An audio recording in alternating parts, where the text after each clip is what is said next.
Stella Thompson's phone felt like a block of ice in her hand as she stared at the message from the bank. Her forgotten coffee cup on the kitchen counter still steamed in the early morning sunlight that streamed through the window of her Atlanta home.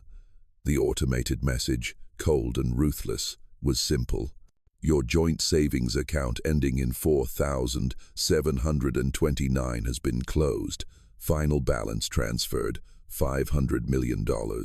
At the breakfast table, her 8-year-old daughter, Lucy, hummed to herself while coloring a homework assignment. Her dark, curly hair bounced with each stroke of the pencil, completely unaware that her mother's world had just come crashing down. Stella's hands trembled as she reread the message, hoping it was a mistake, but the numbers were stark and unmoving. $500 million gone. "Mummy, can you help me with this math problem?" Lucy's sweet voice pulled Stella out of the fog in her mind. "Just 1 minute, honey," Stella whispered, her voice shaking. That fortune was her life's work. Every dollar in the account came from TechFlow Solutions, the software company she had built from scratch in her garage 5 years ago. James, her husband of 10 years, might have contributed $50,000 over the years from his finance job. The rest was hers, the sleepless nights, the groundbreaking ideas, and the risks she had bravely taken when everyone else thought she would fail. Stella's phone buzzed again. This time, it was an email from a law firm she had never heard of. The subject line made her stomach churn. "Final divorce decree, Sterling v. Thompson." Her legs gave way. She collapsed into the kitchen chair next to Lucy. The little girl looked up at her, her brown eyes, identical to her mother's, filled with worry. "Mommy, you look tired." Stella opened the email with shaking fingers. The legal document was dated 3 weeks ago. 3 weeks. James had secretly divorced her, and she was only just finding out now. According to the papers, she had been served at an address she had never lived at. The divorce was final. The division of assets was complete. James Sterling was now the sole owner of their former joint account. But there was something else that made her blood run cold. The custody section. James was seeking full custody of Lucy, citing Stella's work-related stress as a sign of mental instability, making her unfit to properly care for their daughter. "No," she breathed out, pulling Lucy into her arms. "No, this can't be happening." Lucy squirmed in her embrace. "Mommy, you're scaring me." Stella forced herself to breathe.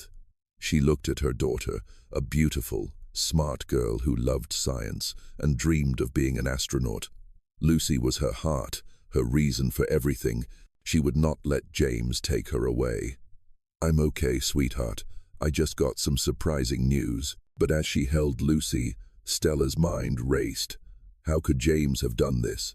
How had he accessed the joint account without her knowledge? And more importantly, how had he divorced her without her ever knowing? The answer slowly emerged as she read through the legal documents.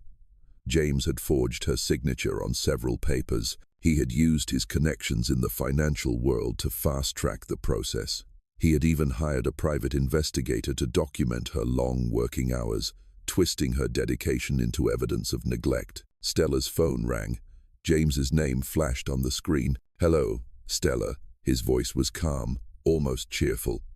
"I assume you've gotten the news. You've destroyed our family," she said quietly, not wanting Lucy to hear the pain in her voice. "I've set us both free. You were never home anyway, always working. Lucy needs stability. Lucy needs her mother." "Not according to the court documents," James replied. "I'll be by on Friday to pick her up for my permanent custody. I advise you not to make this difficult." The call ended. Stella sat in the kitchen, holding her daughter tightly, staring at the papers that said her marriage was over and her fortune was gone. James thought he had won. He believed he had orchestrated the perfect betrayal, using the legal system and his financial connections to strip her of everything. But there was one thing he didn't know. Stella Thompson hadn't survived the cutthroat world of tech startups with naivete. She hadn't built a $500 million company without anticipating betrayal. and she hadn't been married to a financial executive for 10 years without learning how to protect her assets. James Sterling thought he was 3 steps ahead. He had no idea his wife had been 5 steps ahead of him for months. 3 hours later, Stella sat in a lawyer's office, a thick folder of documents on the desk in front of her that would change everything. But first, she needed to play the part of the heartbroken and helpless wife. She had to let James think he had won, because revenge is a dish best served cold. And Stella Thompson had been preparing this meal for a very long time. Carmen Rodriguez found Stella sitting in her car outside of Lucy's school, staring into space. It had been 3 days since the divorce bomb dropped, and Stella looked like she hadn't slept in weeks. "Hey, you look like hell," Carmen said, sliding into the passenger seat. As her best friend from college and business partner at TechFlow, Carmen was one of the few people who knew the full story. "I feel like hell," Stella admitted, "but not for the reasons James thinks." Carmen raised an eyebrow. "What do you mean?" "I mean, I saw this coming 6 months ago." The story unfolded as they sat in the car, waiting for Lucy to be dismissed from school. Stella had noticed changes in James's behavior last spring. He started being secretive with his phone calls, asking detailed questions about her company's finances. He even suggested consolidating everything into one joint savings account to simplify things. "That should have been the first red flag," Stella said. James never cared about simplifying anything. What James didn't know was that Stella had also hired a private investigator.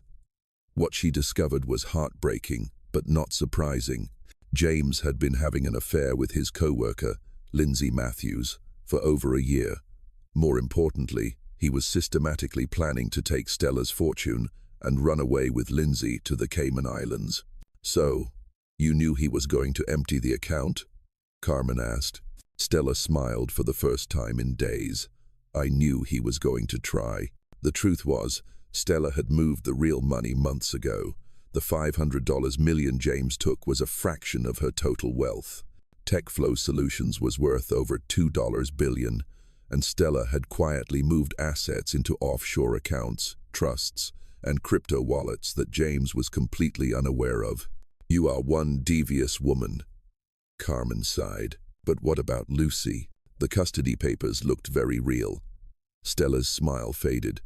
"That part is real, and that's the part I'm going to ruin him over." The next morning, Stella gave the performance of a lifetime.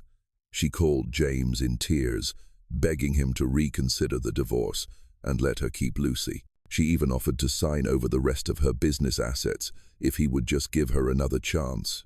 James fell for it completely. "I'm sorry, Stella, but it's too late," he said. "The divorce is final. Lucy will be better off with me. Please, James, I'll do anything. I'll sell the company. I'll give you everything." "You have nothing left to give," he replied coldly. "I've already taken care of it." But even as Stella was playing the part of the broken wife on the phone, her fingers were flying across a laptop. With a few keystrokes, she activated a plan that had been months in the making. First, she triggered an automated audit on the books of TechFlow Solutions. This audit would show that the company was worth far more than the $500 million James had taken, and it would raise questions about how he legally gained access to those funds. Second, she released a software update that contained a hidden tracking program. This program would monitor every attempt to access TechFlow's systems or data. James had been stealing proprietary information to share with competitors, and now Stella would have the proof. Third, she activated a legal trust, transferring all of her real assets into Lucy's name.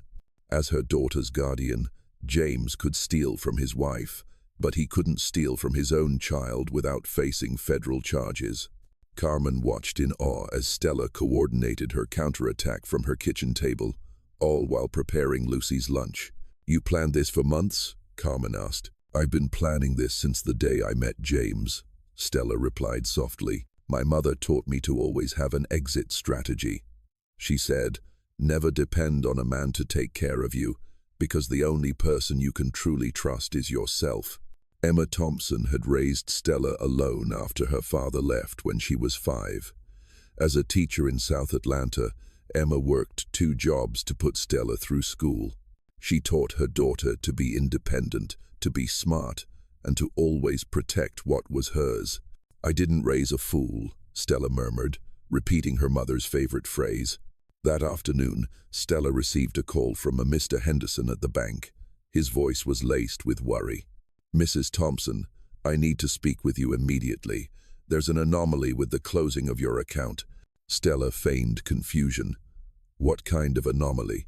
"Well, it appears that Mr. Sterling may not have had the legal authority to access those funds. Our audit department has a few questions." Of course they did. Stella had set up the account so that any large withdrawal would automatically trigger a review. She had also ensured that her business earnings were clearly documented as separate, not communal, marital assets. "I don't understand," Stella said innocently. "James told me the divorce gave him the rights to the account. That is precisely what we need to discuss. Can you come to the bank today?" While Stella was at the bank, James sat in his lawyer's office, celebrating his victory. He had no idea that federal investigators had already begun looking into his financial activities. He was also unaware that his new girlfriend, Lindsay, was about to be arrested for her role in helping him steal proprietary software. And he was completely oblivious to the fact that the Cayman Islands account he planned to escape to had been frozen by international banking authorities. James Sterling thought he had committed the perfect crime. He was about to find out he had walked into the perfect trap. James's confidence began to crack exactly 1 week after he had emptied the joint account. He was sitting in his downtown Atlanta office, preparing to write his letter of resignation when his assistant knocked on the door. "Mr. Sterling, there are 2 federal agents here to see you. FBI agent Maria Santos and IRS agent Robert Chin walked into the office, their faces grim and their briefcases in hand. James's throat went dry. "Mr. Sterling, we're investigating some irregularities in financial transactions related to your recent divorce," Agent Santos said. "We need to ask you a few questions." While James was sweating through his interview with federal agents, Stella was having a very different kind of meeting. She sat in a conference room at one of Atlanta's most prestigious family law firms, facing Judge Patricia Coleman. The judge was reviewing an emergency custody order Stella had filed. "Mrs. Thompson," Judge Coleman began, "these are very serious allegations you are making against your ex-husband." "Yes, Your Honor," Stella replied. "I believe my daughter is in danger." The evidence Stella presented was airtight. Her private investigator had documented James's affair, his plan to leave the country, and his systematic efforts to seize marital assets.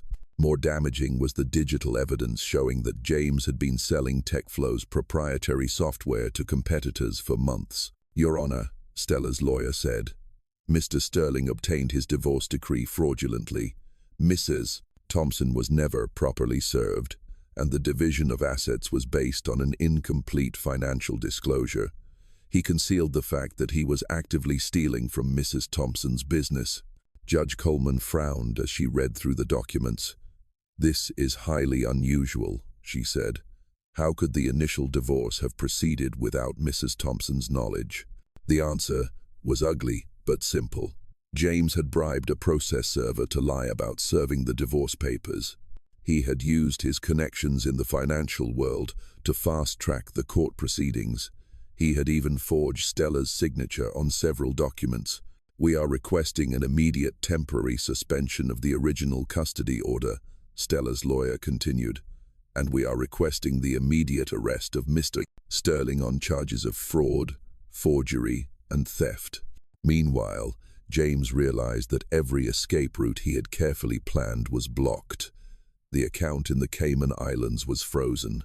Lindsay Matthews had been arrested that morning for corporate espionage, and the $500 million he thought he had stolen was somehow no longer under his control. "I don't understand," he said to Agent Santos. "That money was mine. The divorce gave me half of everything. Mr. Sterling, Our forensic accountants have determined that the funds you accessed were not a joint marital asset, Agent Santos replied. They were business assets, belonging solely to Mrs. Thompson's company. You didn't steal from your wife. You stole from a corporation. James's face went white. Corporate theft was a federal crime with serious prison time. That's impossible. Stella put the money in our joint account. Actually, Mr. Sterling, she did not. Agent Chin interjected. The funds were in a business account with both of your names for administrative purposes, but the account was clearly designated as corporate property, not personal assets. As Agent Santos spoke, James realized he had been outsmarted. Stella had let him believe he was taking marital assets, but he was actually committing corporate theft. The distinction was the difference between a civil divorce proceeding and federal criminal charges. That evening, Stella picked up Lucy from her after-school program as if it were a normal day. Lucy chatted about her science project as they drove home, completely unaware that her father was sitting in a federal holding cell. "Mommy, is Daddy coming home for dinner tonight?" Lucy asked as they pulled into the driveway. Stella's heart ached. Despite everything James had done, Lucy still loved her father. This would be the hardest part, protecting Lucy while she slowly came to realize who James really was. "No, honey. Daddy has some things to take care of at work. It might be a while before we see him again." Lucy accepted this with the resilience of a child. She skipped into the house, excited to show her grandmother the drawing she made at school. Emma Thompson was waiting in the kitchen.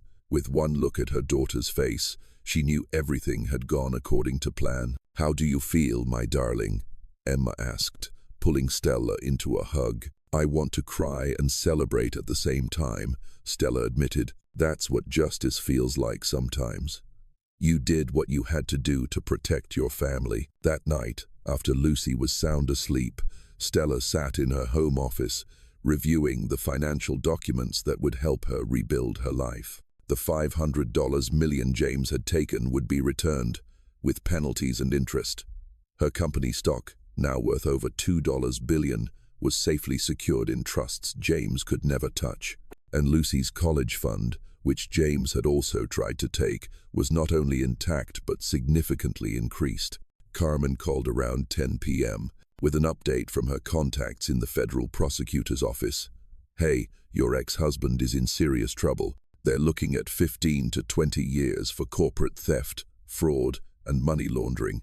Stella felt no schadenfreude at James's downfall, only relief that Lucy was safe. "What about the custody case?" Carmen asked. "There's an emergency hearing in the morning," Stella replied. Judge Coleman hinted she's inclined to vacate the original custody order on the grounds of fraud. As she prepared for bed, Stella thought about her journey. She had started with nothing, the daughter of a single mother with big dreams and an even bigger determination. She had built a billion-dollar company with her wits, hard work, and careful planning. And when the person she trusted most tried to destroy her, she was ready. James Sterling had underestimated Stella Thompson from the very beginning. He saw a successful businesswoman and assumed she was naive in her personal life. He saw her dedication to her work and thought she wouldn't notice his betrayal. He saw her love for Lucy and believed he could use it against her. He was wrong. Stella Thompson was more than just a successful businesswoman. She was a woman who had learned from her mother's hardships to never be vulnerable to a man's betrayal. She was a mother who would do anything to protect her child. And she was a strategist who was always 5 steps ahead. James played checkers, but Stella played chess. Meanwhile, James realized that every escape route he had carefully planned was blocked. The account in the Cayman Islands was frozen. Lindsay Matthews had been arrested that morning for corporate espionage, and the $500 million he thought he had stolen was somehow no longer under his control. "I don't understand," he said to Agent Santos. "That money was mine. The divorce gave me half of everything." "Mr. Sterling, our forensic accountants have determined that the funds you accessed were not a joint marital asset," Agent Santos replied. "They were business assets, belonging solely to Mrs. Thompson's company. You didn't steal from your wife. You stole from a corporation. James's face went white. Corporate theft was a federal crime with serious prison time. That's impossible. Stella put the money in our joint account. Actually, Mr. Sterling, she did not, Agent Chin interjected. The funds were in a business account with both of your names for administrative purposes, but the account was clearly designated as corporate property, not personal assets. As Agent Santos spoke, James realized he had been outsmarted. Stella had let him believe he was taking marital assets, but he was actually committing corporate theft. The distinction was the difference between a civil divorce proceeding and federal criminal charges. That evening, Stella picked up Lucy from her after-school program as if it were a normal day. Lucy chattered about her science project as they drove home, completely unaware that her father was sitting in a federal holding cell. "Mommy, is Daddy coming home for dinner tonight?" Lucy asked as they pulled into the driveway. Stella's heart ached. Despite everything James had done, Lucy still loved her father. This would be the hardest part, protecting Lucy while she slowly came to realize who James really was. "No, honey, Daddy has some things to take care of at work. It might be a while before we see him again." Lucy accepted this with the resilience of a child. She skipped into the house, excited to show her grandmother the drawing she made at school. Emma Thompson was waiting in the kitchen.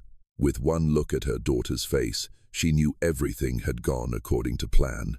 "How do you feel, my darling?" Emma asked, pulling Stella into a hug. "I want to cry and celebrate at the same time," Stella admitted. "That's what justice feels like sometimes.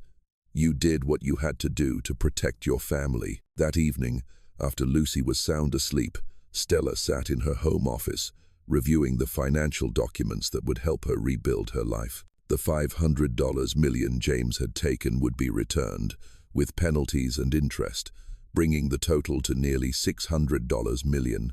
Her company stock, now valued at over $2 billion, was safely secured in trusts that James could never touch. And Lucy's college fund, which James had also tried to take, was not only intact but significantly increased. Carmen called around 10 p.m., with an update from her contacts in the federal prosecutor's office. "Hey, your ex-husband is in serious trouble. They're looking at 15 to 20 years for corporate theft, fraud, and money laundering." Stella felt no schadenfreude at James's downfall, only relief that Lucy was safe. "What about the custody case?" Carmen asked. "There's an emergency hearing in the morning," Stella replied.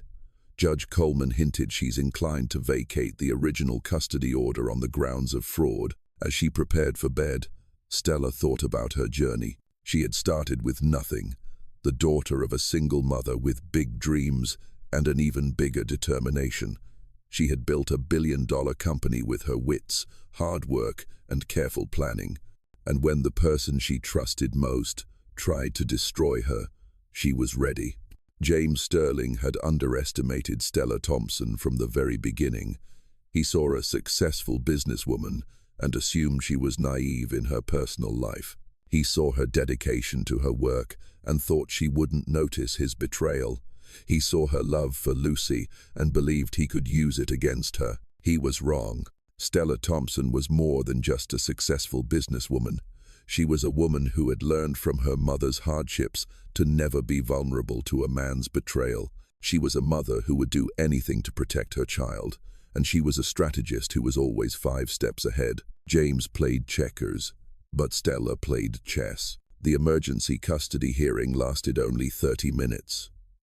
Judge Coleman had reviewed all the evidence overnight and delivered a swift, decisive verdict. "Mr. Sterling," she said, addressing James via video from the Federal Detention Center, "you obtained the initial divorce and custody orders through fraud, forgery, and misrepresentation. This court vacates all prior orders and awards full custody of Lucy Sterling to her mother, Stella Thompson." James's lawyer tried to object, but Judge Coleman cut him off. "Furthermore, Mr. Sterling, given the serious federal charges pending against you and your willingness to lie to this court, I am ordering that all future contact with your daughter must be supervised and is subject to the approval of Child Protective Services." Stella sat quietly in the courtroom, fighting back tears of relief. Lucy would be with her. She would be safe. But as she left the courthouse, Stella knew the hardest part was still ahead. She had to explain to an 8-year-old girl why her father was gone and might not be coming back for a very long time. That afternoon, Stella, Lucy, and Emma sat together in the living room. Stella had prepared for this conversation, but no amount of preparation could make it easy. "Lucy, honey, I need to talk to you about Daddy," Stella began. Lucy looked up from her coloring book, her eyes curious. "Is Daddy still at work?" "Daddy made some bad choices, sweetie. He took some money that didn't belong to him, and now he has to face the consequences." Lucy processed this with a child's simple logic.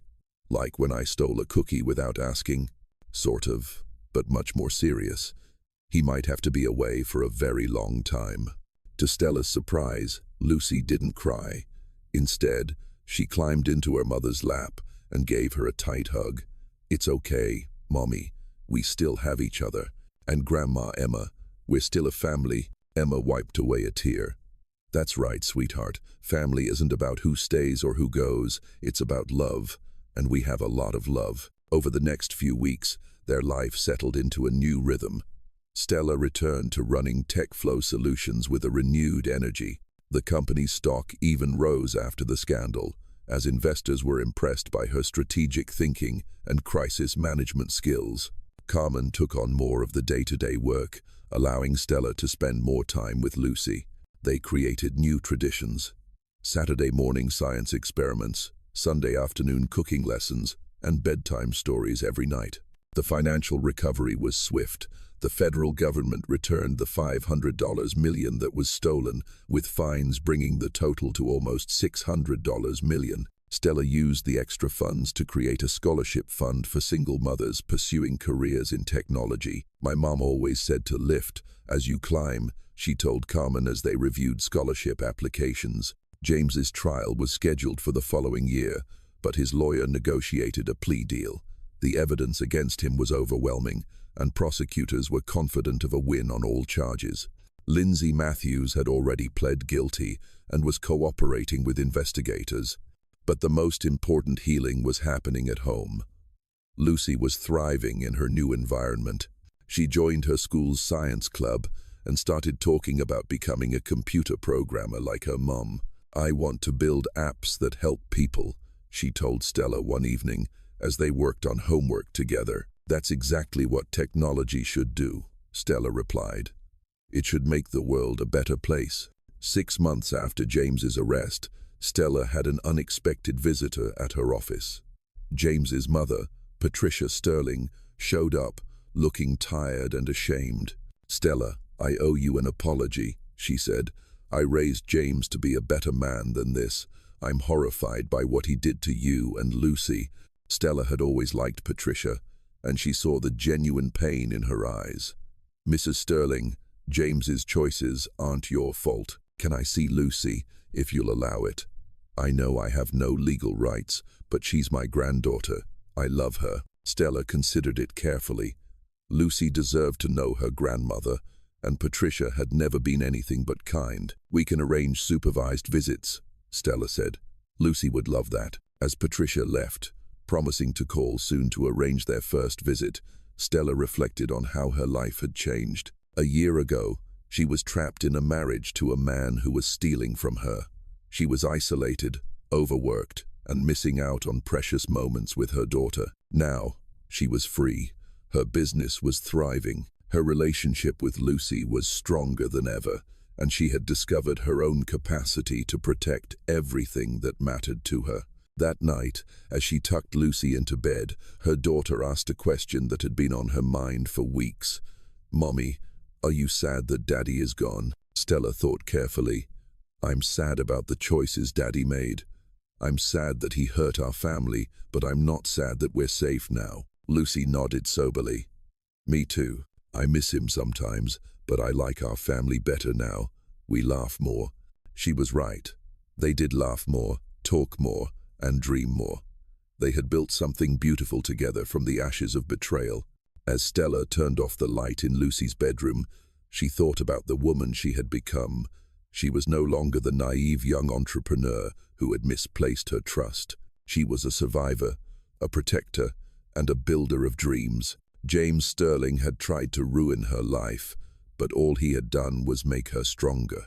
A year later, Stella stood on a stage at the Georgia World Congress Center, looking out at an audience of 5,000 women entrepreneurs. She was giving the keynote speech at the Southeastern Women in Business Conference, and her story had become legendary. "They told me I had failed," she said into the microphone. "They told me I had lost everything. What they didn't understand was that everything of value was inside me. My intelligence, my determination, and my love for my daughter. Those things could never be taken away." The crowd erupted in applause. In the front row, Lucy sat next to Grandma Emma, beaming with pride at her mother. At 9 years old, Lucy had started learning basic coding and declared that she was following in her mother's footsteps.